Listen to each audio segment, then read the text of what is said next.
Good evening. Welcome to the Scotch Plains Family Board of Education regular public meeting.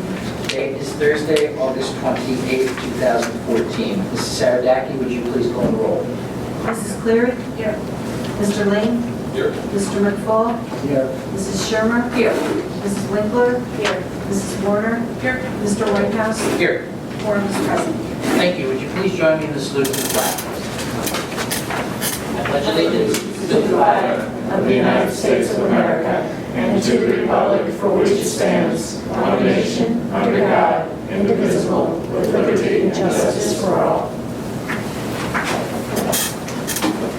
In accordance with New Jersey Open Public Meeting Law, notice of this meeting has been provided to the Borough Clerk of Fanwood, the Township Clerk of Scotch Plains. Scotch Plains Times, I think we're still doing the hash. Okay. Prior to meeting in public, the board did meet in executive session where we reviewed the personnel report, the legal status report, as well as reviewed the suspension detention report from the June timeframe. I see before us we have a couple additions to the agenda. An addition of 1S out of district placement, 12 BUS, the award of a joint waste disposal bid, and 17 BUS iBook setup and training. Each of those we will be taking action on this evening. Are there any other additions to the agenda? Seeing none. And in accordance with policy 9322-R, we'll open the meeting for public comment. Anyone wishing to address the board, we just ask you to step to the podium, speak into the microphone so that the camera can catch your words so the viewing audience can hear you. And this will also be the first of 3 opportunities anyone wishing to address the board at tonight's meeting.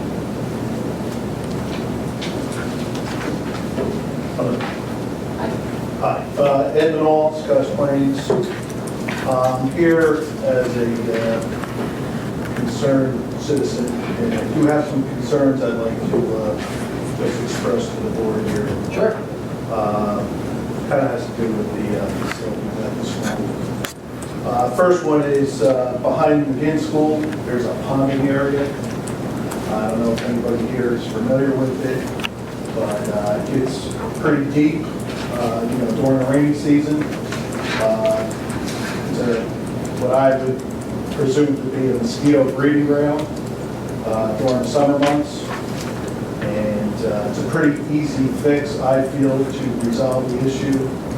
I spoke to Anthony before about it, and still no action taken. I even gave a recommendation on how to resolve the issue. Like I said, it's a pretty easy fix. So if we could look into that, I appreciate that. And just getting back to just one other note on that, I think it's deep enough where, if a young child was to wander off, potentially drown in there. Another issue I have seen not only at McGinn, but the other schools, and even walking in here to Evergreen tonight, is the handicap ramps are not ADA compliant. I don't know if you're familiar with handicap ramps or not, but not only do they help the physically challenged, but they also help the visually impaired as well. They serve dual purpose in that sense. So just looking at some handicap ramps, not only again, like I said, but at the other schools, they're not compliant. And in addition to being at the school for the kids, it's also a polling station for voters. So, you have some elderly voters coming out, and, the ramps were compliant, obviously, be better access for them as well. And then just one of the last issues I have, I'm not going to sit here all night, I promise. At Terrell Middle School, did you guys purchase that house?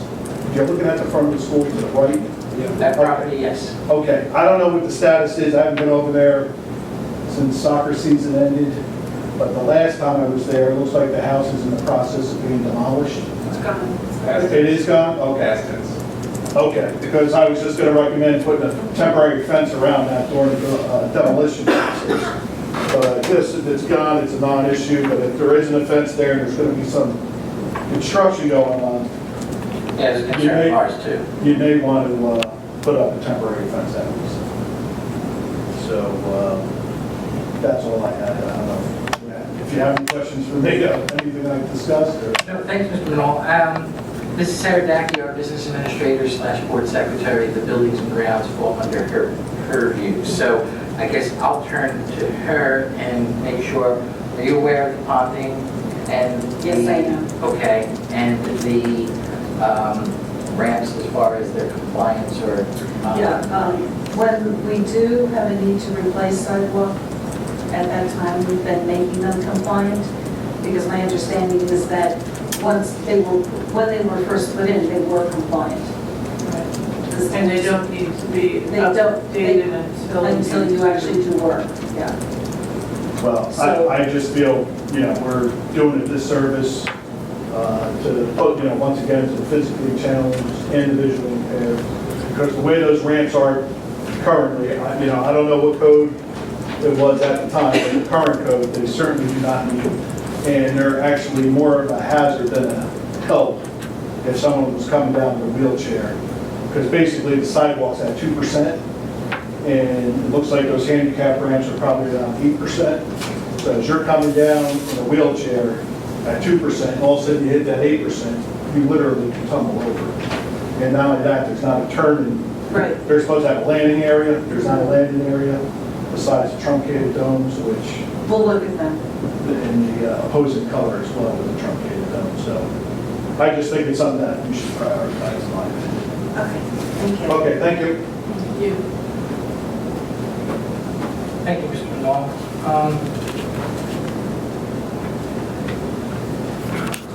Who needs up facilities? I forget.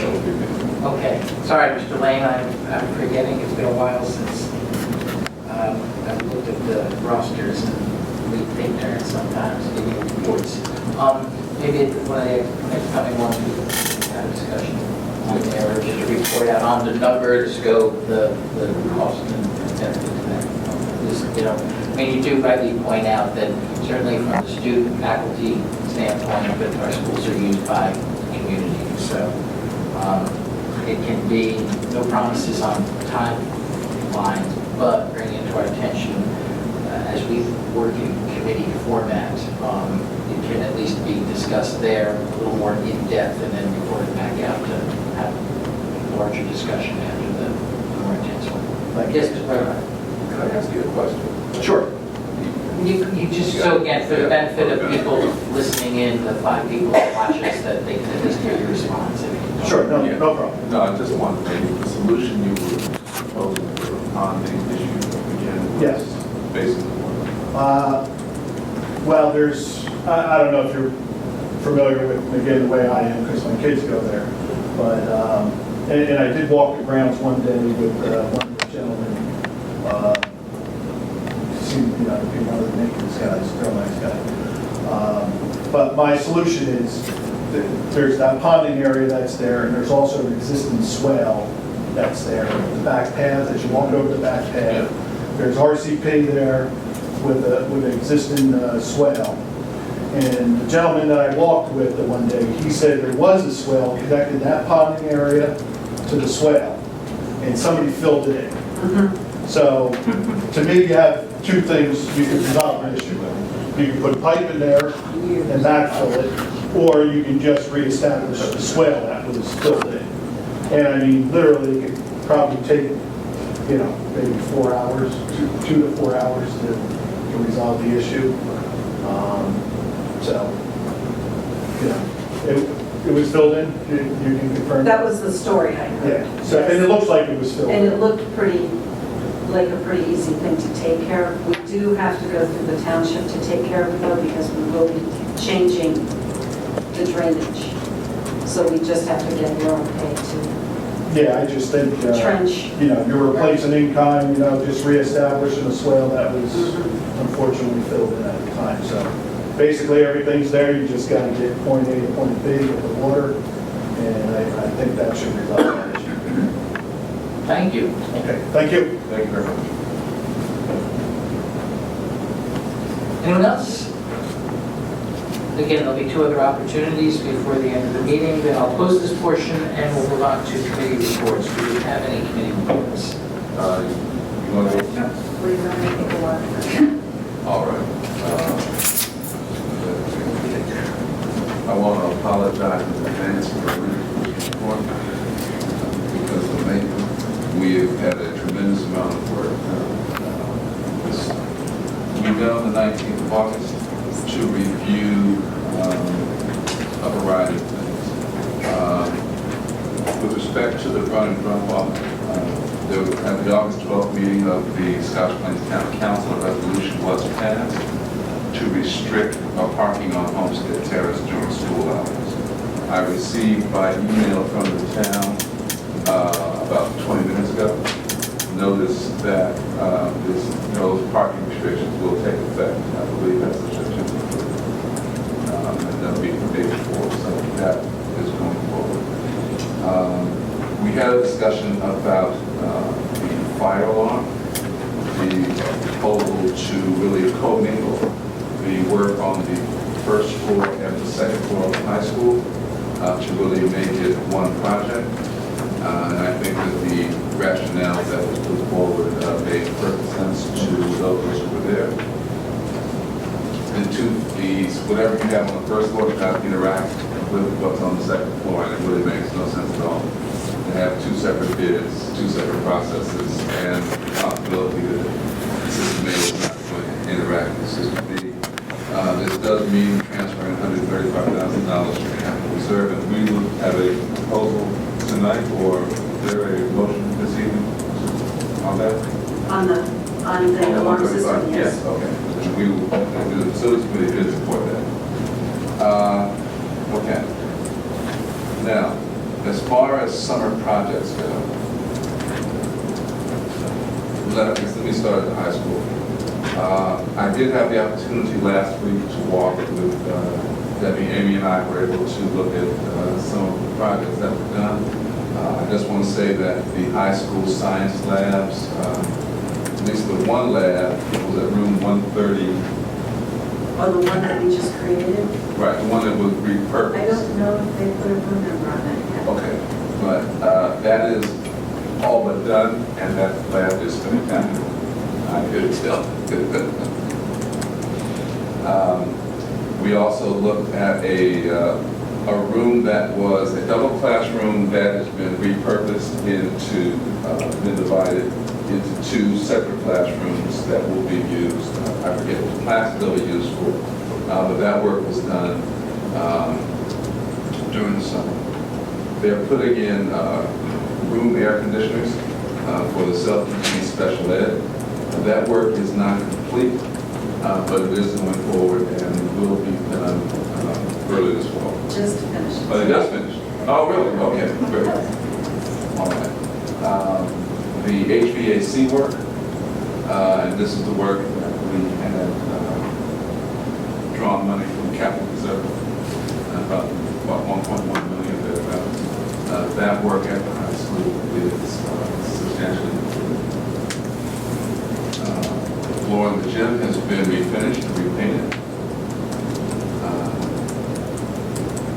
Moving to park, they have put new lockers in the halls. The carpet that I sort of reverse run, that was in the hallways has been removed. And apparently some of the original tiling has been discovered in a basement cache somewhere. So that was installed. New exit doors have gone in, and the cafeteria components have been upgraded, and that work is again done. At Terrell, first the property that we purchased has been demolished. It is pretty much clear to grade. The shrubbery was removed, the trees have been maintained, and it really does. It's amazing how much space. I didn't think that lot was that large, but it really does. There was a lot of square footage there, and there are a few possibilities in the future. The all the lockers have been completely redone at Terrell.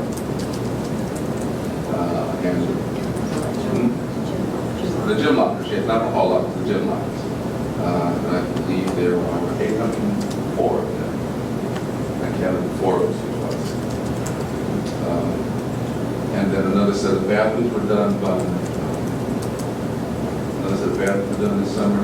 The re-roofing had been completed, which, boy, I think it was almost complete when we were walking around, and I think they are done by now. They're waiting for just a few metal parts that are Okay. installed. And the renovation of the auditorium, asbestos remediation, new tile, that work had been completed when we were there. I assume the seats are done. Okay. They made it go. All right. Doors are coming. And again, this is the first thing, one of the first things we saw, and it really does look very good. They put new poly with paneling that sort of lies inside of the Terrell Auditorium, and it really will be a much nicer facility. At the elementary schools, we put a new boiler at Brunner, a new roof at Evergreen, HVAC work at McGinn was done, and there's a new parking lot that connects the back of School 1 that runs from the School 1 to sort of the back side of Park Middle. I do want to say, I want to commend the maintenance. They really did a tremendous amount of work. I mean, this is uncommon. They were uncommon to do this summer. Mr. Lane, just for the benefit of Kimberly, our reporter in the office, in the audience, most of this work, what you're getting at was done with our own in-house staff, not through third-party contractors. Is that a correct? Or a lot of it It's a mix. has been? I mean, some things were contracted and we bought parts and the maintenance staff installed them, in many cases. So but we were able to keep the costs much lower by the craftsmen that we have employed through our maintenance staff. Thank you, Kimberly. One example is, say, for the locker rooms at Terrell. We order the lockers and they're installed by the locker company, but our staff does all the removal of the old lockers, they do all the painting, they replace all the bathroom fixtures, installs, and do the plumbing, electrical work. That's, again, I think that's important for our taxpayers to be aware of on how our human assets, our human capital is deployed and what the value that they're bringing to these type of initiatives. And the two really disgusting bathrooms in town. They unified existence have been renovated. All right. Before we go on to another committee report, as we're entering Labor Day and I'll say that the campaign season begins, we'll be hearing about how the Board of Ed contributes to the tax increases, and we get it every year and we know. But I think Mr. Lane's report is a shining example as to where some of our taxpayer dollars go in supporting the schools. We pay as we go. That $1.5 million in the HVAC systems replacements in the high school alone is maybe close to the part of what the other taxing entities would be bonding. We incorporate that into our operating budget. We do stick a little aside when we can for capital projects like this, but we're not spreading these costs over 20 years or so. We're, again, paying as we go without trying to incur additional debt. And in fact, for a Board of Education to incur any sort of debt, we are required to bring it to the voters to decide with an up or down vote unlike the other taxing entities. So just as we go forward, and again, to remain as non-political as possible, but as we are used to contrast with other taxing authorities within the community, I just use, again, the facilities report and all the work that went on this summer as a shining example of expenses that go into the cost of running a district, whereas we were as prudent as possible with the required usage of these funds to maintain 8 buildings, all of which that are probably pushing 50 years or more in a fair amount of the cases. So again, I would use the expression we pay as we go instead of incurring long-term debt to maintain these buildings.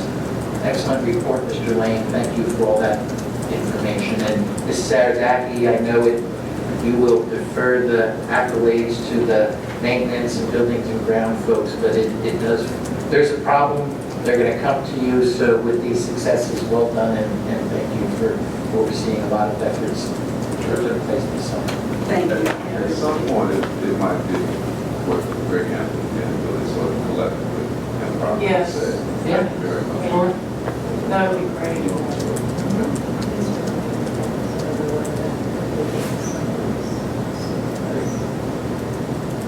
Thank you, and thank you for those that were, board members were able to tour and to see firsthand. I think that goes a ways towards the staff to have board members there to see the fruits of their labor. So, And the lockers that we replaced at Terrell, I think, were original to the building. So it's not like we're replacing anything that's in good condition. Okay, anything else for facilities? Thank you. Let's move over to finance. Mrs. Warner. Thank you. I apologize because you all did not actually receive this, although I did send it earlier today. But thanks to our, because of the new email system, it was rejected, and so you didn't get it. And so I'll resend somehow. But right now, this can be a pretty short report. First, I want to add my thanks to the business staff, particularly Ms. Saradaki, for her leadership on the capital renovations that went back to the ROD grants, A number 1, where we were able to match some of our money with state money, and it was her speed of submitting them and getting the reimbursement that was so important. Other districts were just sending their applications up, and we had gotten ours in, making sure that money wasn't going to run out.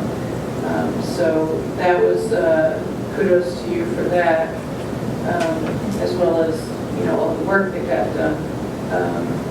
We had 3 or 4 items for our meeting last week, right before facilities. One was the fire alarm system, which was alluded to by Doug. You'll see, of course, in finance that we're transferring $135,000 from the capital reserve to complete the second floor. It makes much sense economically and efficiency-wise to do that. Second, we reviewed a decision that will be very important to the board that will be made sometime in October on how much we could put into the capital reserve. That's something that we're staying on top of. We will make a decision until October, and we'll keep you all apprised of that. But that's going to be very important in terms of our budget work. Third, the science labs you've heard about. We're continuing to work on that, purchasing fixtures and getting a lot done. And finally, we approve recommendations from our business administrator regarding disposal of assets. That concludes my report. Thank you. Thank you, Mrs. Warner. Any questions for Betty? Any other? Yes, Mrs. Winkler. Shared services report, a short one. We met on July 24th at the Scotch Plains Municipal Building. We had a discussion about the drop-off and pickup around Broner, where we talked about restricted parking on Homestead. We heard from Doug at the Scotch Plains Council meeting, they voted to do that. We had a short discussion about refuse disposal bid that we put together, three entities, which I think comes up later in the business part of the agenda.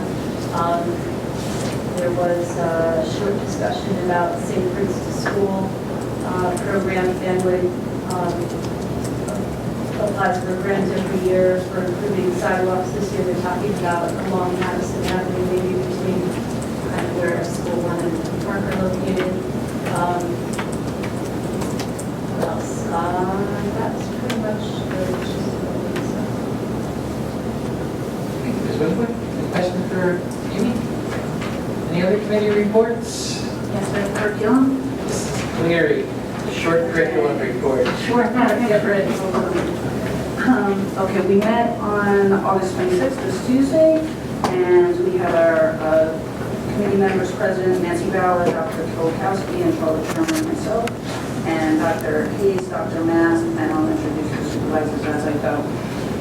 Before I start, I'd just like to just kind of refocus. We've heard all of the very important reports that have come before, but we have to not lose sight of the work that we do here is really driven by the curriculum. And these decisions that are made through the curriculum that touch upon finances, facilities, and all of the rest of the committees. But our main goal here is to provide a strong educational base which will support all of the students of the district and prepare them for college and career readiness. And I would like to, in the front of this, thank the supervisors and the teachers who have given their time over the summer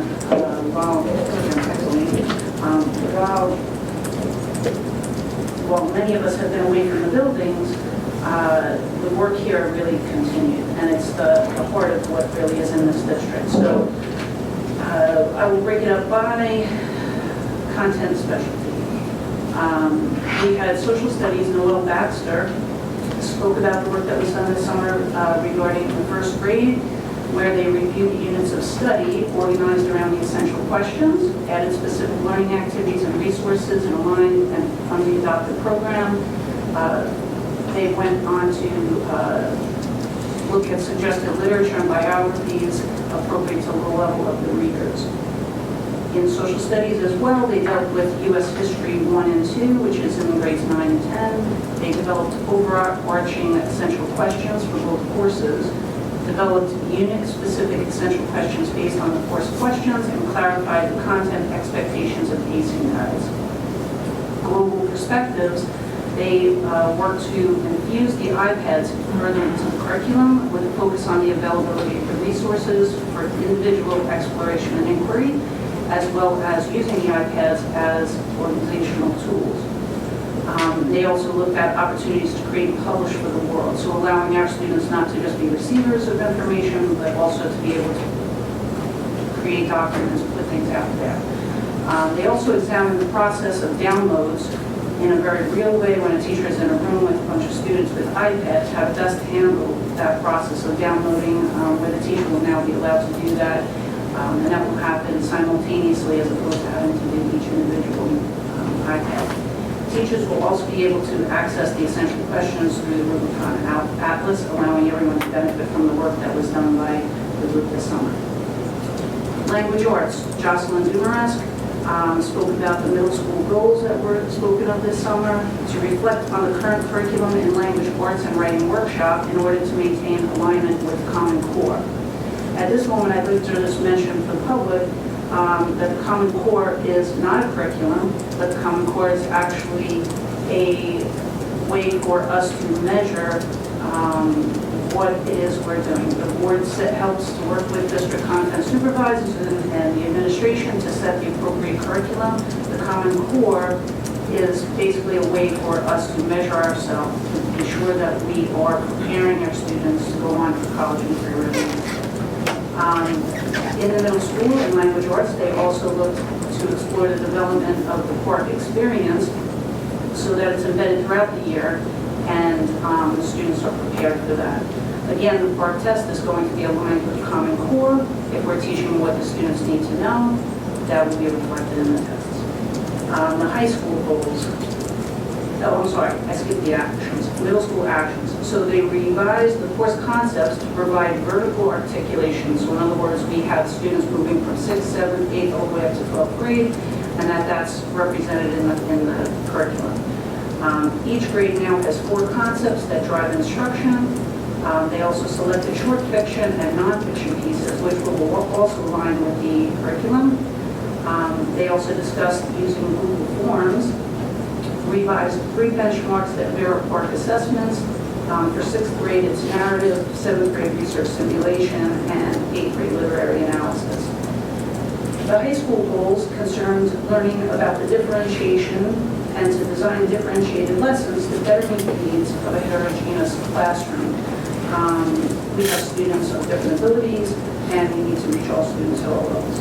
To maintain consistency in the instruction and assessment among courses. They spoke of the actions at the high school. Teachers attended a professional development on differentiation with a consultant and collaborated on creating experiences that would help them learn about, instruct, and assess their students. Again, this is a way of furthering professional development so that the teachers are prepared to deal with many needs of different students on different levels.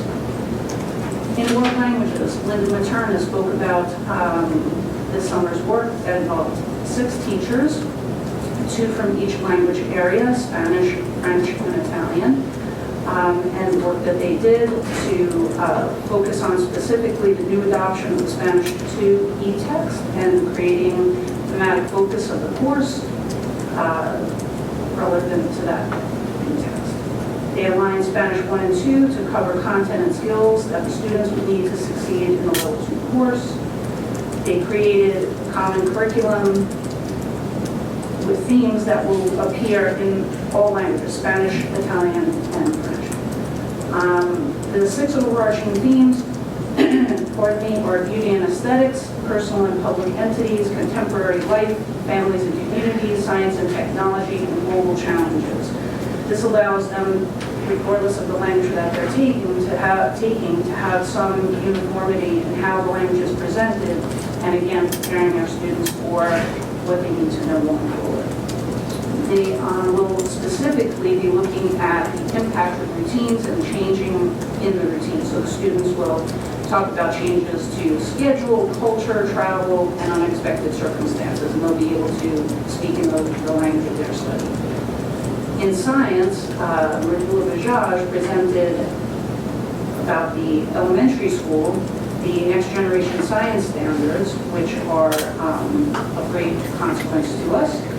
The 3 dimensions of the standards are disciplinary core ideas, which is content, cross-cutting concepts, interdisciplinary connections, and science and engineering practices, which she explained to be models and real-world applications. We do have a 3-year implementation period for these standards, but it's very important to know that the good work of preparing for that is being done now, and we are being well situated by our science staff.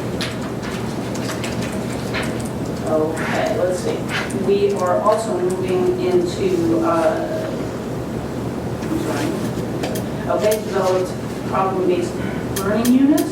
Is that correct, Dr. Ness? Thank you. Open-ended questions, scientific argument, individual assessment and group work, and real-life applications.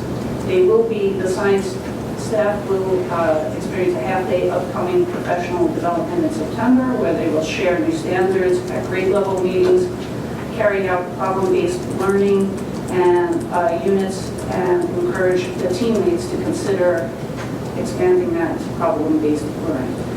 In the middle school for science, grades 6 through 8, there was a group of people that came out at one of our last meetings about the cyber mission, and a lot of good information, feedback was given, which will shown an adaptation going forward this year. Eastside Remission will be more embedded in the curriculum, so the topics will come from relevant areas of study. It will not be on top of the curriculum, but more interwoven in the fabric of the curriculum, which will facilitate learning and make ease up some of the pressure on both the students and the teachers as they strive to meet all of those goals. Grades 7 through 8 global partnership. They will design and develop problem-based learning activities aligned with the grade level curriculum and the pacing guides for Eastside. By doing this, the Eastside Remission Challenge, they will be using digital books that will enable them to still participate in that way. Students also, very interestingly, will, in the 7th and 8th grade, will exchange information and ideas with students from another country, which is a new opportunity that's being presented. In the high school science classes, AP Physics, the College Board has this continued AP Physics being replaced it with Physics 1 and 2, which spans 2 years. After much review, the option of presenting a Physics C course is the decision that was made, which requires the teachers to work on designing and developing new syllabus, which they then submit to the College Board for approval. The course proficiencies and units of study were designed and also entered into Rubicon Atlas. These courses will meet this course, will meet the need for students pursuing engineering. In the high school as well, the AP Biology, there was a resignation of one AP Bio teacher, and so to bring in the new teacher that will be coming in, that teacher was working over summer with the remaining AP Biology teacher.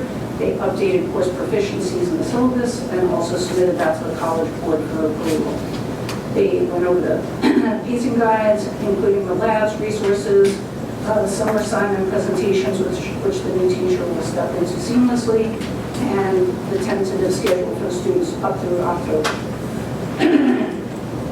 I'm going to need help with what ITE stands for. ITE, Industrial Technology Education, is that right? Yeah, yes. Okay, thanks, because I should have written that down, but thank you. For our students, the CAD, where they deal with CAD, solid and surface modeling, and engineering technology.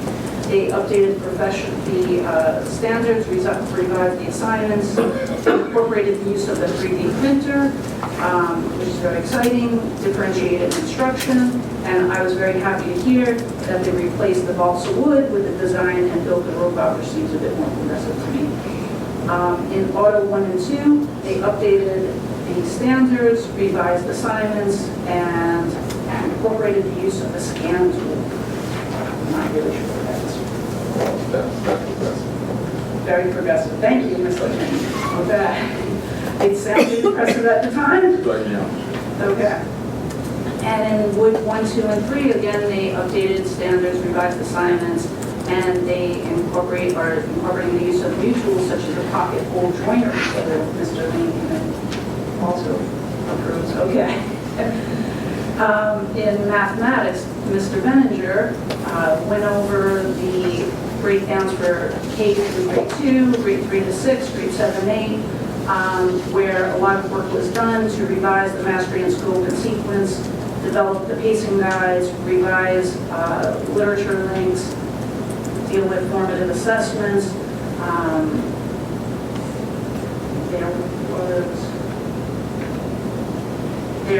There will be a student parent, this is something I wanted to bring to the public again of interest. There will be a student parent online portal available similar to that provided in the lower grades through the everyday math program for the students or parents of the 7th and 8th. Math Explorations, which is now in its 3rd year of implementation, was looked at to make sure that that it fits more fully in with the requirements for the part of assessments. There was a revision of units of studies for grade 7 and 8. Grade 8 will now contain a probability unit, and the sequencing guide will also address. Coming into the last stretch. Algebra 1, Algebra and Analytic Geometry, and Algebra 2. Again, sequencing guides were developed and pre-assessments. The introduction to business management saw the creation of units of study, integration of virtual business suites. This is a new program, I think, this year, where students will have the ability to take courses in sports, restaurant management, retail, and personal finance. They'll develop projects, and the work will be web-based, which will allow those projects to be submitted through our very, very active DECA implementation and competition. So that's a wonderful opportunity for our students. I left her name. Kate Rosander for elementary basic skills and Title I programs spoke about the work this summer aligning the goals of the Common Core and meeting the requirements for work for our special ed students, basic skills students, specifically in math, prioritize the goals and make sure that classroom instruction and support is available for the students requiring it. In language arts, they worked on developing mini units to engage the students in comprehending complex grade level texts with teacher support. And developing writing tasks in which students must synthesize information from multiple texts, which is going to be a big component of the PARCS testing. They also look to improve the communication between, The basic skills teacher. yes, okay, basic skills teachers and classroom teachers, thank you. Ms. Rosander also spoke about the Inspiration and Innovation Program, which was referred to as I-Squared, that was implemented this year as an extended day program in our Title I schools, which were Brunner, Evergreen School 1 and Park. They did an evaluation of how the program did. They were working on revising writing based on the feedback from the audience. Students presented iBooks and used cross-content areas to strengthen and support them in the classroom. And it was highly regarded by the students, which was nice to hear. So once again, the work that we do here is very student-centered, and all of our decisions come from that place of being student-centered, whether it's finance, policy, any of our committees, but you can see the great effort that went into it by our very talented resources, which are our people in this district. So that is an important puts us in good stead to open up the school year next week. I have a comment. Sure. It's great kind of portrayed all that, but not just the effort that they did, but they had joy doing it, it seemed like. They were enthusiastic about it. I mean, here they worked all summer to get all this together, and they were all happy, smiling. It was like they were on vacation almost, and it was really a great thing to see our teachers so enthusiastic about doing all this. It really made me happy. Thank you for pointing that out, Ms. Sherman. That's absolutely true. It's a pleasure to hear it. It's a heck of a meeting. It sure was. The only one missing music and cupcakes, that's all. We had everything else covered. Any other questions? Yeah, Blaine. Two questions. One, I guess, is sort of one of the timing. In the mathematics, there's a notation at pretty much every level of end-of-year assessments. And I wanted to know, does that precede or is that after the PARCS testing? Does it have timing? I'm going to defer to Dr. Hayes or Dr. Mass. Mr. Link, you're talking about the math and the, Or the develop of end-of-year assessments? okay. That bullet? Yeah, the end of year assessments are end of course assessments, so they would be after, in some cases close to, before, but it would be the content that occurred before, so. Recognizing that the PARCS assessments are done in 2 phases this year.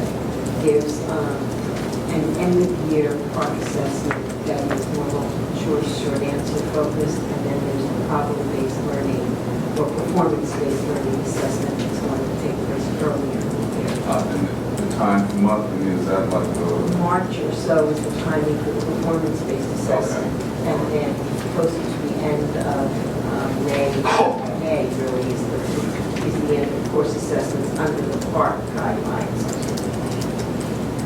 The second thing, and I just, this is really not something for tonight, but I would like to get some kind of extended comment on the Title I initiative and the I-Squared initiative. I need to really get a better sense of maybe on our next meeting. Yes, we just received this month the raw data on the NJAS assessments. We don't have it yet in the finalized report out. It's what we call our Cycle 1 reports, and we need to analyze those cycle reports in order to give you an assessment of where I-Squared went. Okay. And similarly, the science initiative, Dr. Bajani, those students will be able to see if there was the young people who participated in going to the Students to science. if there was any impact on their NJF relative to that Right. population, that their grade population. Any questions or comments? I just have one comment related to science, the e-cyber mission that will now be aligned with curriculum at grade level, so it's not competing but overlaid. I appreciate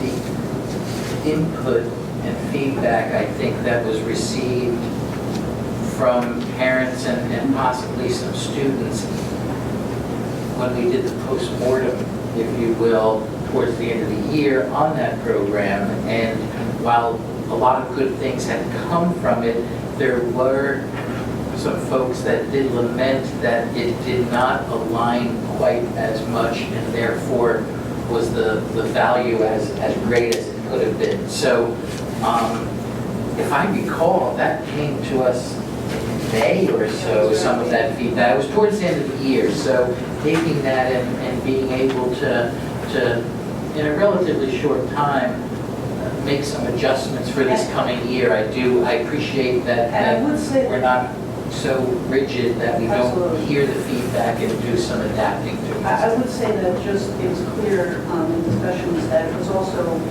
there were teachers who came forward and said that they saw difficulties with it, and it was that open dialogue that they were all very open to making those tweaks to make it more successful. We feel it was successful, but, you know, the first year of rolling anything out, Right. you can expect that that's going to have that, and they were all on board with that. So, Well, thank you to Mr. Judge, our supervisor in science, for being adaptive. She was jumping for joy about her lab too. I mean, her son went from year to year. She can't wait to get in there. I'm sure the kids are gonna feel the same when they see it. Okay, any other questions or comments for curriculum? Thank you for all committee members. It was a busy time in the summer in a variety of areas for board members as well, so thank you to all. Moving on in our agenda, no instructional update this month, no letters to the board. Let's move on to the superintendent's report, Dr. Hayes. Thank you, Mr. Whitehouse. Tonight, I would ask that the board approve the out-of-district placement that you received information regarding. Motion? So moved. Questions or comments? All those in favor, please say aye. Aye. Opposed? Go on. 2S, I would like the board to approve the programs of study for the elementary, the 5th grade, and the middle school programs of study. We do this annually. They're at your place. They were reviewed by the curriculum committee, and there were minor changes to them, just to bring them in line with the curriculum revisions that you heard about earlier. Any questions or comments? Mrs. Saradaki, would you please call roll?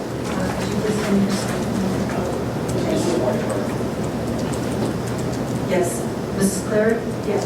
Mr. Lane? Yes. Mr. McFall? Yes. Mrs. Shermer? Yes. Mrs. Winkler? Yes. Mrs. Warner? Yes. Mr. Whitehouse. Yes. I'm sorry. No worries. Thank you.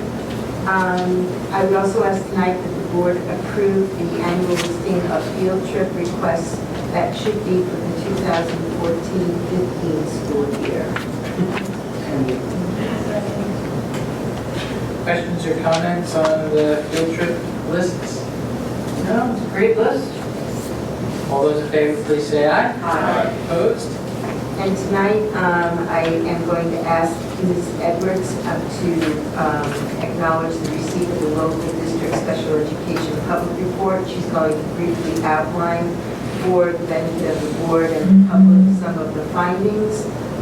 But I'd like everyone to note that this report reflects data that we've received from the New Jersey Department of Ed for the 2012-13 school year.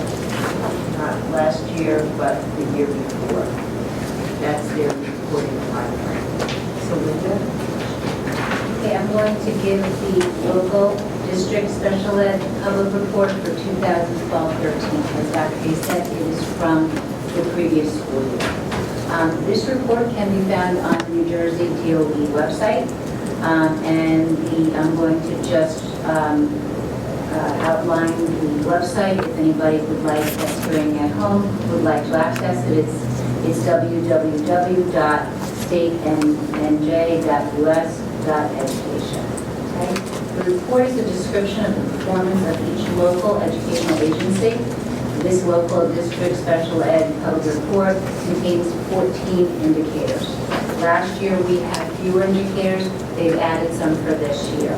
So I'm going to go through each indicator. Indicator 1 is graduation rates. And we have surpassed the state target with the local data of 79.6. Indicator 2 are dropout rates, and we've exceeded the state target with 0.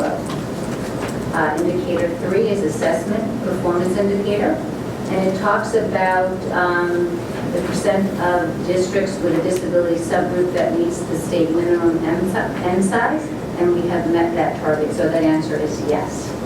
And then it goes on, part B is the participation rate for children with IEPs and regular assessments with no accommodations, regular assessment with accommodations, and alternate assessment against grade level standards, alternate assessment against alternate achievement standards. And we've met all of the targets in language arts and mathematics. And then part C is proficiency rate for children with IEPs against grade level standards and alternate achievement standards. And we've met all of the proficiencies in language arts and in math. And it should be noted in language arts that we did meet the confidence interval for that, okay? And the confidence interval for the state test is set at 95%. All right, indicator 4 is suspension and expulsion. Okay, and it talks about the violence and vandalism report, and if we have a significant discrepancy by race or ethnicity in the rate of suspensions and expulsions of greater than 10 days in a school year for children with IEPs, and the answer is no. And then part B is policies and procedures or practices that contribute to the significant discrepancy and do not comply with the requirements relating to the development and implementation of IEPs, or the use of positive behavioral interventions and supports and procedural safeguards, and the answer is no. Okay, indicator 5 is school LRE, and there are 3 indicators there are 3 parts to indicator 5, and it talks about A is percent of children with IEPs inside the regular class 80 or more % of the day. The state target is 48, and we've surpassed the state target with 60.8. Part B is percent of children with IEPs age 6 through 21 inside the regular class less than 40% of the day. The state target was 16.5, and we have surpassed that with 4.1. The last section of this indicator 5 is percent of children with IEPs age 6 through 21 served in public or private separate schools, residential placements, or homebound or hospital placements. And we have not met this target, the state target. The state target was 6.7. Our local data is 11.3. And I just wanted to talk about that state target is a moving target. And since 2010, it has dropped from 8% to 6.7. Our local data in 2010 to 11 was at 12.2. The following year is at 11.4, and it's dropped to 11.3. So we are having a downward trend, as is the state target.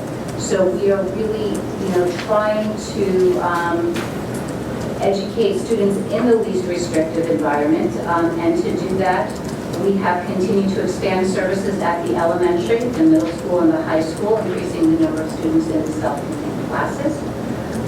And we have initiated a through 21 program at the high school, incorporating daily living skills, pre-employment activities, and community-based instruction.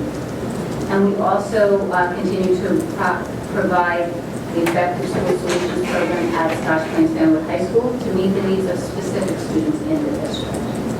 Okay. All right, so we are in up to indicator 6, which is a brand new indicator this year.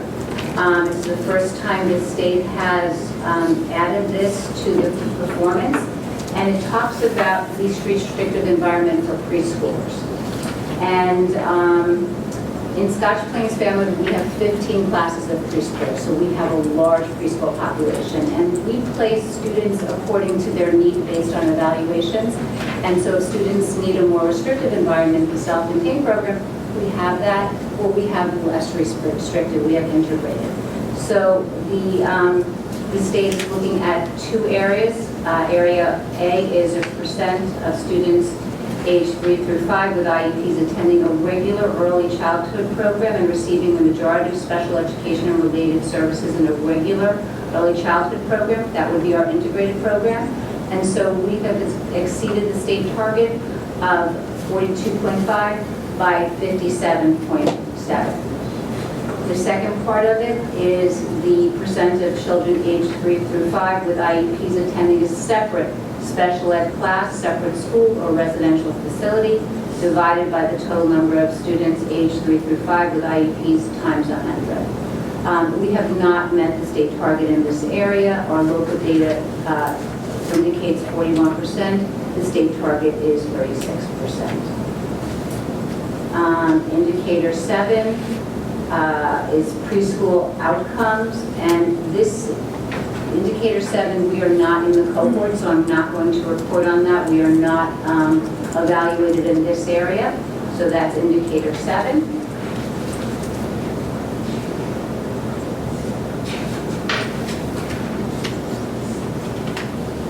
Indicator 8 also, we are not in the cohort, and that is designated by NIC, which means not in the cohort. Indicator 9, it talks about, has the district been identified with disproportionate representation of racial and ethnic groups in special education and related services. That is the result of inappropriate identification, and we have not. The answer is no to that. Indicator 10 is the same type of indicator. Has the district been identified with disproportionate representation of racial and ethnic groups in specific disability categories that are as a result of inappropriate identification? The answer is no also here.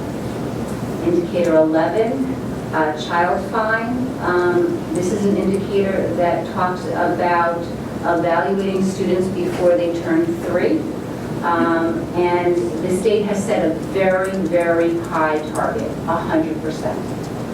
We have not met that target. However, we have data of 98.9. So we are quite close, not quite there to the state target. And when we look at this, we see that the discrepancy in this area is due to scheduling, evaluations, student unavailability, illness, hospitalization, or the student might be on vacation and not available to be assessed. Indicator 12 is early childhood transition, and we do not have any data, was not reported in that area. Indicator 13, secondary transition, we are not in that cohort. And indicator 14, post-secondary transition outcomes, and this is another survey that was sent out, and we are not in that area at this point. Okay, so in summary, the district is compliant in 11 out of the 14. We are not compliant on 3. The indicator 5 was the school age LRE. Indicator 6 was the brand new one, the preschool one, where we were at 41%, and the target is 36%. And then indicator 11, the state has set that at 100%, and our score is 98.9. Any questions on the local district special ed public report for 2012-13? Blaine? Explain indicator 9. Sure. It says, well, first, what is disproportionate representation measured, and what is inappropriate identification? Okay, so this was collected from the New Jersey Smart collections of 2010, 11, and 12, and surveys. So they wanted to know if we have been identified as having identified students for special education and related services based on their race or ethnicity. So we have done that. Yeah. So that's a really important indicator. What that says is that through all the reporting mechanisms that we give to the state for all the data, they look at whether or not any subgroups are disproportionately represented in special education. So if 5% of the students are half the students in special ed, that would be an issue. Well, yeah. I mean, from the, just Right. one extension, what's in the report. So they look at the percentage of students within your district, in your subgroups, and the percentage that are identified for special education. And if you have oversampled some groups, if you have more of certain subgroups in special ed than others, then you would be flagged for disproportionality. It is a good thing in this case that we have no's there. It's actually a very positive. And the inappropriate identification, this was that second part of In terms of having been identified for inappropriate identification, I believe what the state is tracking there is whether or not through the identification process where children are identified for special ed, do you have referrals that are not appropriate? And we don't. Thank you, Ms. Blaine. Any other questions on this report? Thank you, Ms. Edwards. Very thorough and much appreciated. Our requirement, it is a legal requirement that this report is given in public annually, and our requirement as a board, if I could call for a motion, is to acknowledge receipt of this. Any other questions or comments? All those in favor, please say aye. Aye. Opposed? We have a second? Yeah, recall, that's it. Ayes, anyone opposed? Okay, back to the superintendent's report, 5S, Dr. Hayes. Thank you. Tonight I would ask that the board approve the annual memorandum of agreement with law enforcement. We do this annually, and what it does is it's an agreement between the Board of Ed and law enforcement officials as approved by the New Jersey Department of Law and Public Safety and the New Jersey Department of Education. There are no changes to the memorandum of agreement this year from the one that you approved last year. Questions or comments? All those in favor, please say aye. Aye. Opposed? Move on. And I would ask that the board approve the personnel agenda as discussed in exec this evening. Second. Any questions or comments on the lengthy personnel agenda that was discussed in executive session? Mrs. Saradaki, would you please call the roll? Mr. McCall? Yes. Mrs. Warner? Yes. Mrs. Cleary? Yes. Mr. Janney? Mrs. Sherman? Yes. Ms. Winkler? Mr. Wagner? Yes. And so as I conclude my report, I would just like to thank Debbie Saradaki for all of her terrific work in leading facilities, Mrs. Delfield for all of her phenomenal work this summer with all of our hiring, Dr. Mast for all of your work with curriculum. They all gave the reports tonight, you'll notice not me. And Mrs. Edwards for her work tonight in terms of the leadership in special education. They've all acknowledged the work that those who work with them have done all summer and during the preceding year to get us to this point, but each of these fine years deserves recognition themselves. So my thanks to each of you. Thank you. Thank you, Dr. Hayes, and again, echoing those thanks to all. In accordance with policy 9322-R, the second of 3 opportunities is now upon us for anyone wishing to address the board. You get the microphone, your name, town resided. Seeing no one? No, it's this year now. Seeing no one, we'll close this portion and we'll move on to the business functions. Saradaki? Yes, first of all, ask for your approval on the staff training recommendations by the superintendent on the report bills August 28th. Is there anything you want to block or that's it? Yeah, I'll go ahead and walk if you don't mind. No, I encourage it. To BUS, I'm asking for your acknowledgement of the disbursement listings for various bank accounts for June and July 2014. 3BUS is acknowledging receipt of the security and fire drill reports for June 2014. 4BUS is approval of related services through private vendors. Some were for the summer 2014. The majority are for the 2014 school year. 5BUS, I'm asking for your approval of our independent E-rate consultant, Don Dietrich, for the school year ending 2015. His fee has not increased over the past couple of years. It's still $4,800. Excuse me. 6BUS, I'm asking for your approval of disposal of some equipment that's no longer useful and no longer functions. We have 30 strip lights from the high school stage, an old dimmer rack, which we're replacing, and a transportation radio system, which doesn't work properly. The repair cost is works on bandwidth, which is being phased out, no longer acceptable by the FCC, so we're replacing it with a new radio system.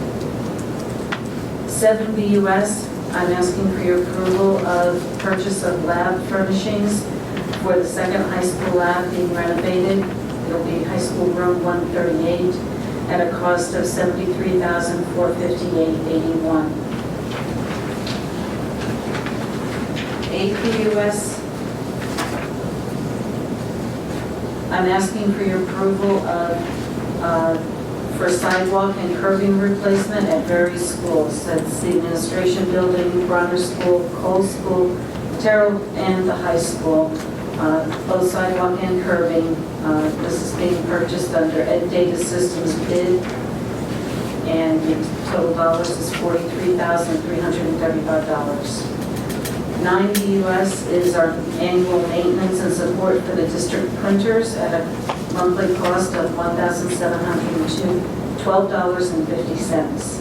That includes unlimited toner, parts, service, labor, and software to track the usage of the printers. 10BUS is a fire alarm upgrade, which we spoke about earlier, for the second floor of the high school. We had accepted bids for this in the spring. We didn't approve the bid for the second floor. I'm asking for the board to approve that at this time, and the cost of $135,000, and also for the approval to withdraw that amount from capital reserve. 11BUS is awarded the electrical bid. We went out to bid for electrical supplies, which we do every year. We had trouble getting suppliers to respond. We finally did, and it did save us money. The lowest bid was Monarch Electric Company at a bid amount of $41,846.70. 12 BUS is the award of the joint waste disposal bid. That's on the additions to the agenda. We only had 2 bids. Current company is Giordano. Their bid their 3-year bid is expiring in another month. And we also had a bid from Midco Waste. We reached out to over a dozen companies. This price has gone up significantly. I did talk to the company about it. It turns out that they were losing money on us every year, the 3-year bid that we previously had. Tell them we appreciate that. About $30,000 a year. Yeah. So they had way underestimated what our monthly weight would, our per cubic yard weight would be. And it turns out that we have from the schools heavy garbage. So I'm recommending the approval of Giordano Company with the low bid. 13 BUS is the approval of construction change orders for the summer. The staff parking lot cost will be approximately $3,000 or $4,000 more than we anticipated because the change orders that are being requested for approval do exceed the contingency by about $3,000 or $4,000. The roof replacement, that was for some masonry work, and that is still well within the contingency for the evergreen roof. Some of the things that needed to be done, we had a storm drain that was broken that they repaired before paving. Crushed drain line. This is a grandfather drain line that we have that drains into the creek, and it was crushed underneath the paving, and so they replaced that. The largest component, the $17,294, and this couldn't really be determined until they started doing the milling on the pavement, is some of the pavement, it was very uneven, and some was in excess of 8 inches deep. When they did the milling, they only had 1 inch left, which wasn't enough to support the new pavement, so they had to go back, take that out, put new foundation, the rock that they put underneath, and so that's what that cost is. 14 BUS is the district's participation in the Tri-State Consortium. There's a description here. It's the superintendent's recommendation to participate in the Tri-State Consortium, which is composed of school districts from New York, New Jersey, and Connecticut, to develop an understanding of the Tri-State assessment model and how it can contribute to the improvement of teaching and learning. Participants will be prepared to serve as a member of the district visit team to analyze evidence and to assist in the preparation of a report. The cost of dues to participate is $7,140. 15 BUS is the approval of the board secretary report, the treasurer of school funds reports, and the budget adjustments. 16 BUS is approval of the bill list, and does, I don't, no, but she didn't put the dollar amount for the bill list. I have a copy of it.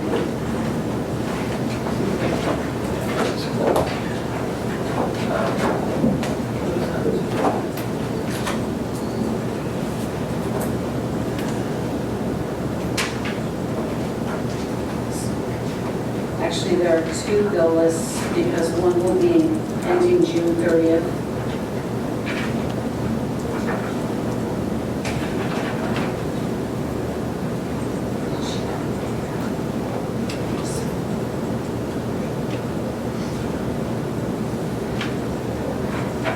The bill list ending June 30th is in the amount of $976,717.31. And the bill list from July 1st through August 25th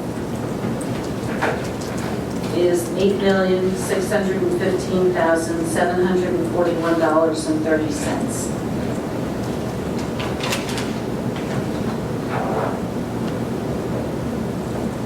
And 17 BUS is the approval of iBook setup and training. Moving that the Board of Education approve the recommendation of the Assistant Superintendent of Curriculum, Instruction, and Technology to employ Jonathan Alves for iBook cart setup and training at a cost of $39 per hour and not to exceed 20 hours during August and September. Are there any questions? Oh, we got a motion first. Oh, sorry. Questions or comments? John? I have one related to the, and I just can't recall how it's structured, the, on the waste disposal, that's a joint one with the, through shared services. Is this dollar amount our piece? Yes, it's our piece for 3 years. Okay. Thank you. The wording in the bid is clearly that each entity makes its own decision on whether to move forward with what the components that they want to move forward. So, we're leveraging the power of 3 entities for those that bid, Yes, with the understanding that either any or all of the 3 could opt out and yes. not accept the bid. Okay. But, and we're still getting the benefit of the leverage, even though it may wind up being only one of the 3 or 2 of the 3. I believe so because I think they generally go along with the results of that. And the benefit to the hauler is they come on the same schedule, so they're Yes. hitting all 3 within a few mile radius. Okay. I just wanted to make sure I understood what I was approving on this one, or what I'm approving on this one. Is this just our piece? Just our piece. Thank you. Mr. Lane? On the printer one, Yes. how many printers do we have?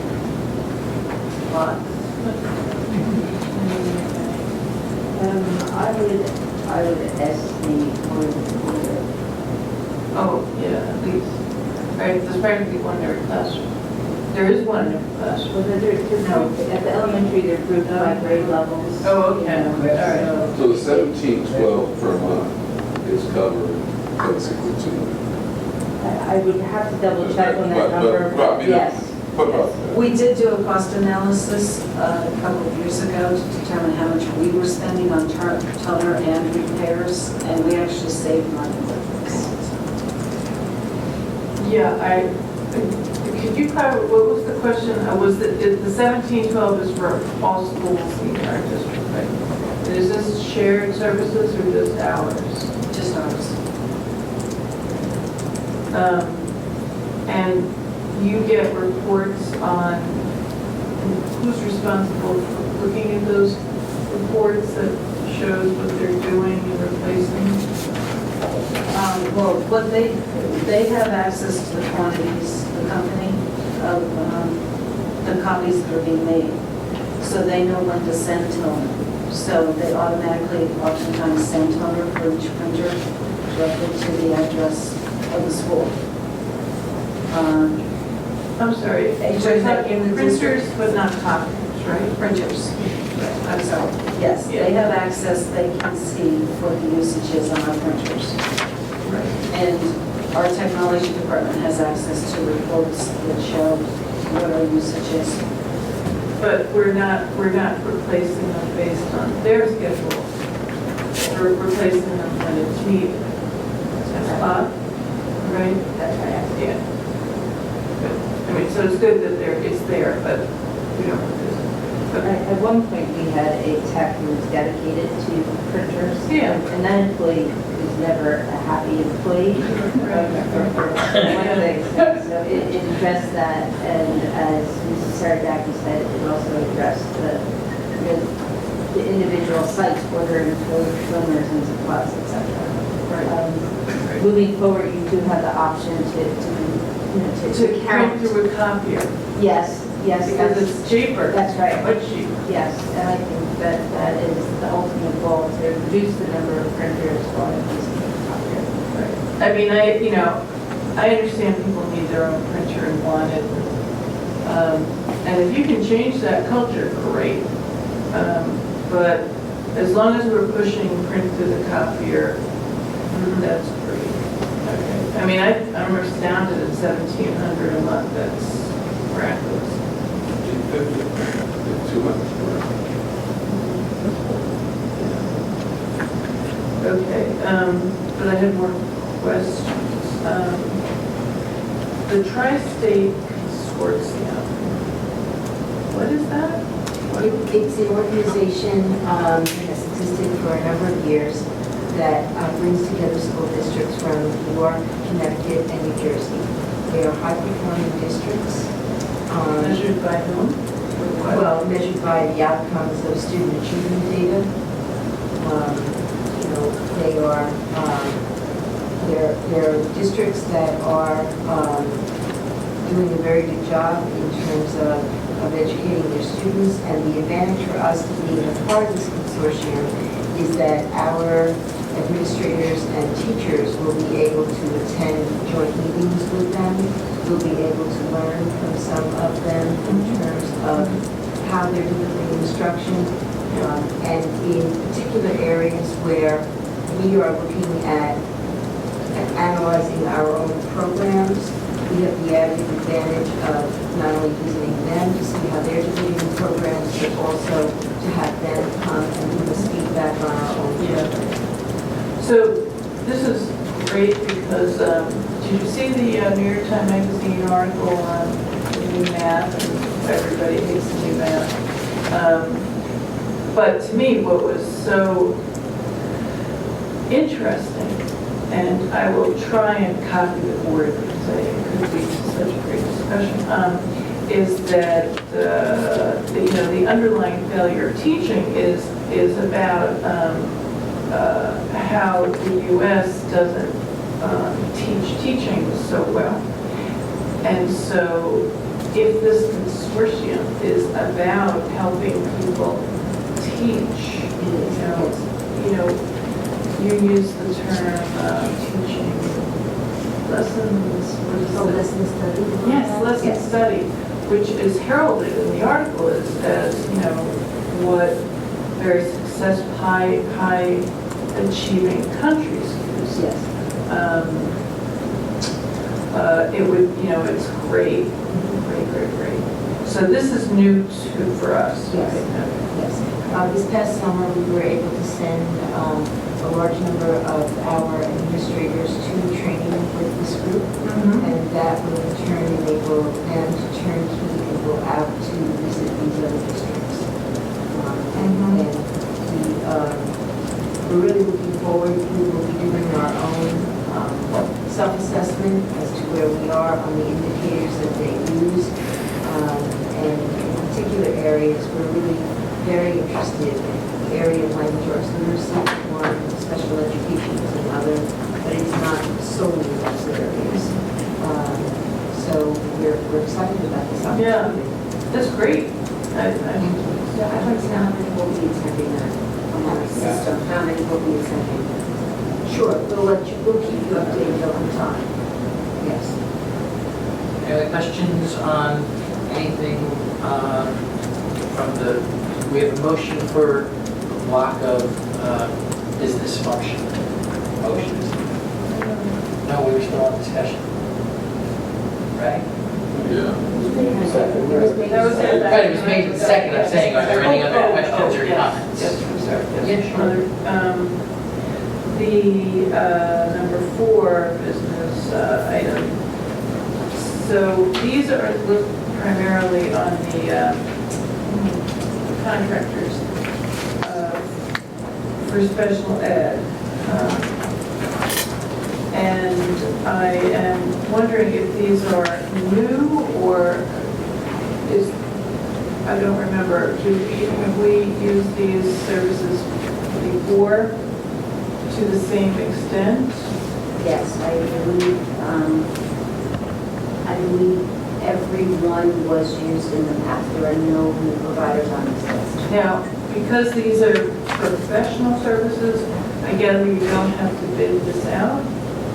Correct. Okay.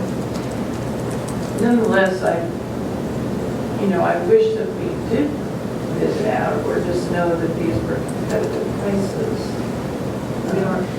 We have discussed kind of looking at possibly doing that next year. Right. Because, I can see for individuals, but there's, first children. We have 1, 2, 3, 4 contracts with them here between 30 and 60,000 apiece. And I know it's behavioral services, but it seems like, it's a corporation, or, a partnership, LLC, whatever. It's a company that provides services for students that have significant behavioral needs Right. that would otherwise probably be in out-of-district placements. Right, and that's great that we can do it here. It's just, for something like that, I know you do your due diligence to make sure that they are successful and deliver high quality, but,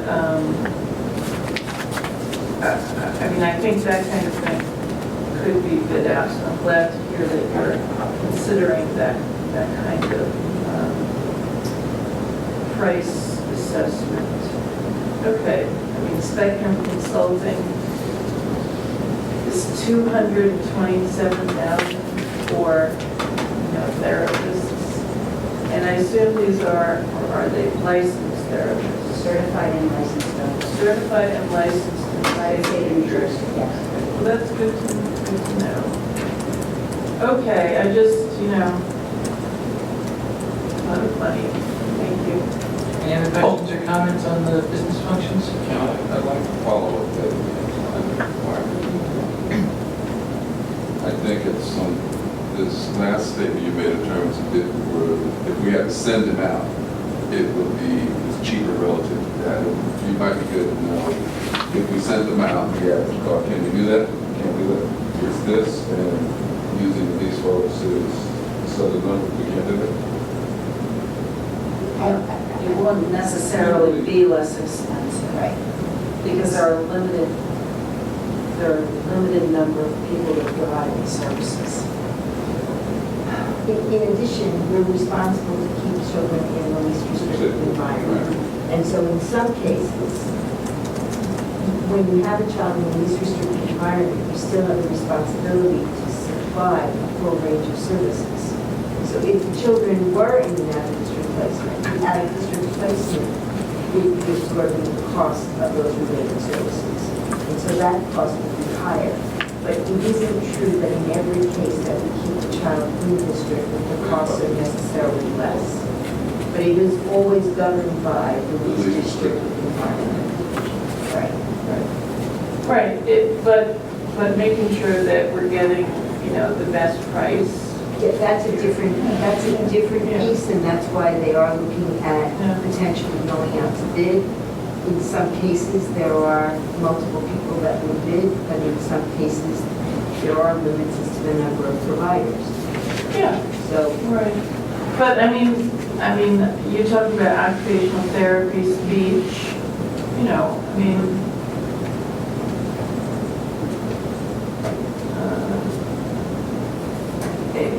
there's got to be lots of providers and ever increasing numbers. All right, thank you very much.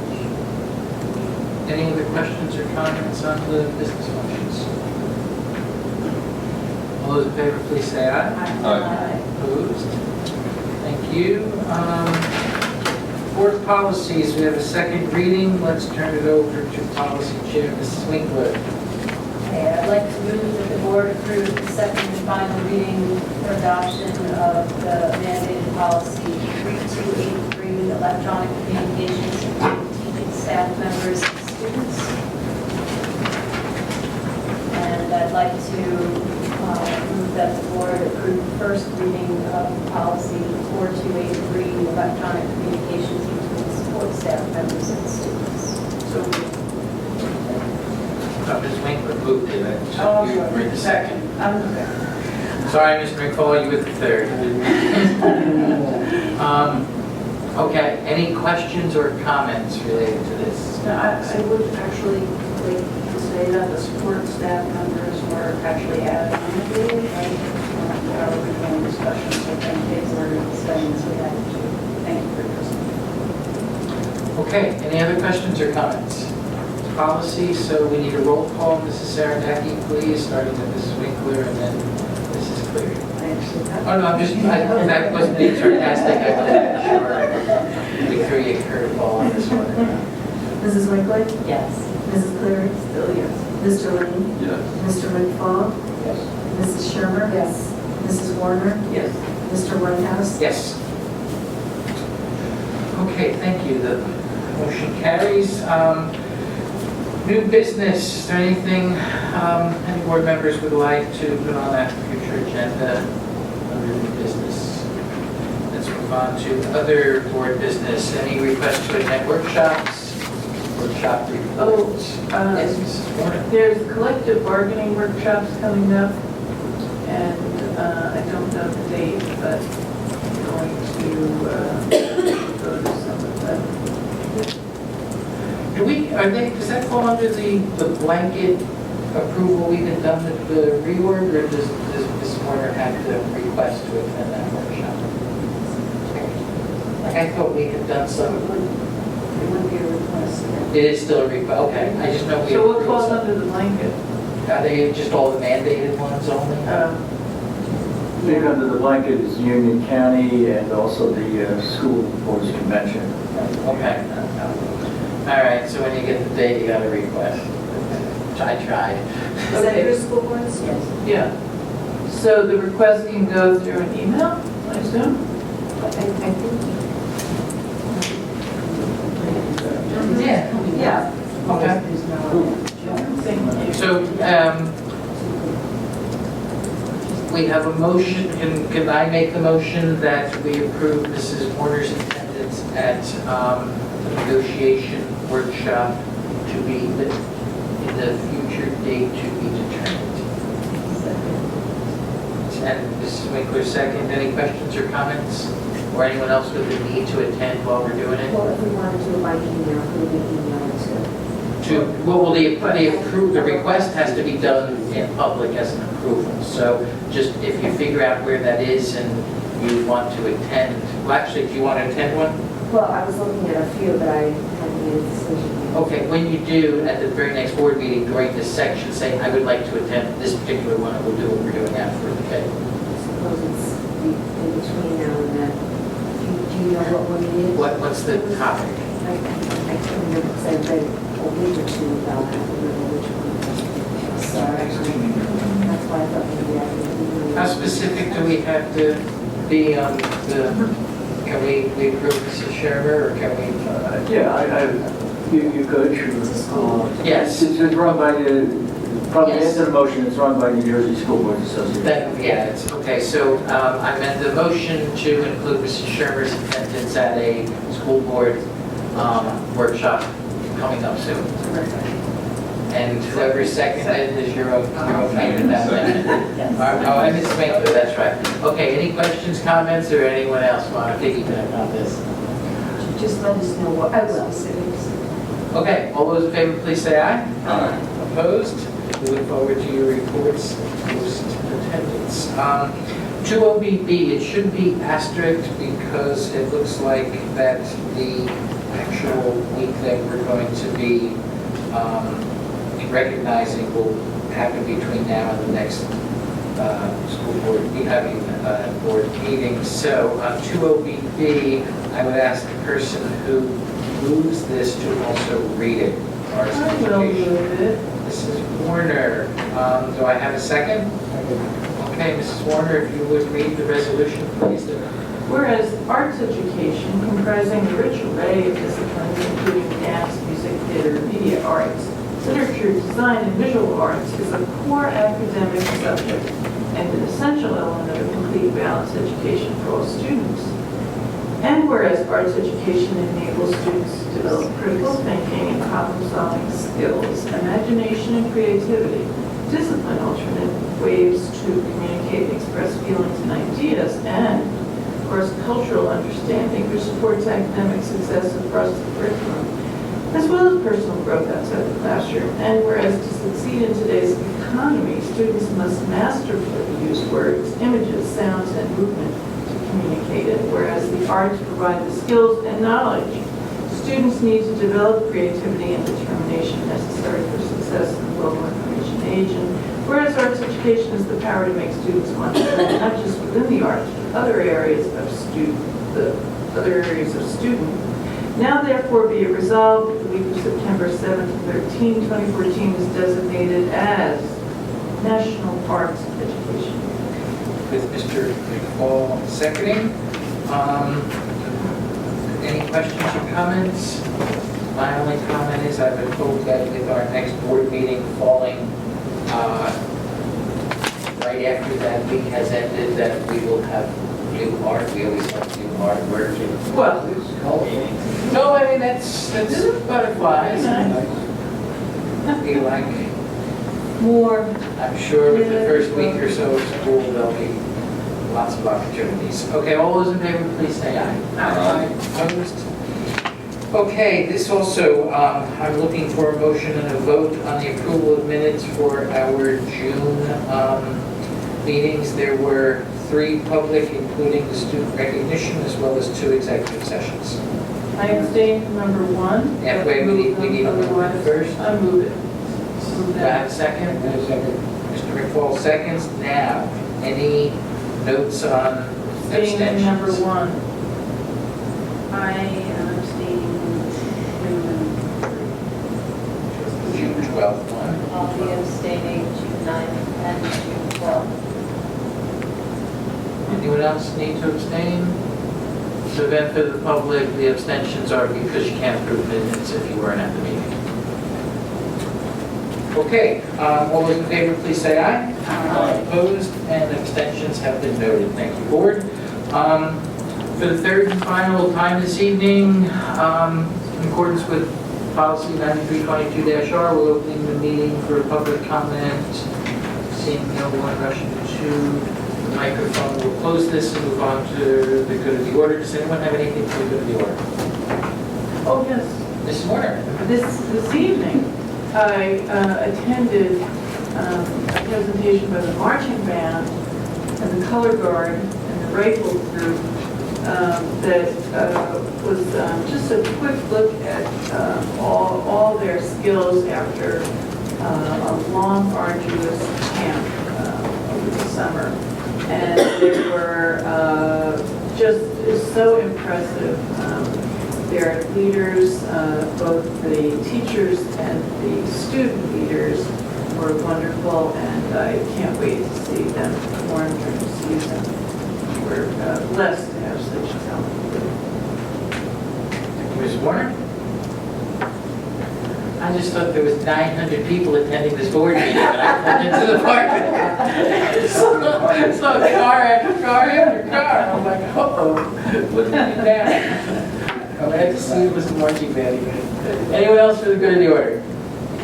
Okay, then for, again, the benefit of the public, and I would ask Kimberly if you would start now. This is important to include if you can fit it in. Our upcoming meetings, our next meeting will be September 16th, followed by a meeting on September 30th. But we do have a night for candidates night. This is the piece we want to start getting that word out now. Candidates night is scheduled for Monday, October 20th, with the venue to be determined. But as far as those, it's a good opportunity to get to know the candidates for the Board of Education election. We have 4 for Scotch Plains for 2 seats, and we have 1 candidate for Fanwood for 1 on the scene. So right now, what we're looking for is, and I'll be repeating this over the next few meetings, candidates night on Monday, October 20th. With that, I'd ask for a motion to adjourn. So moved. All those in favor, please say aye. Aye. We'll see you on the 16th, folks. Thank you.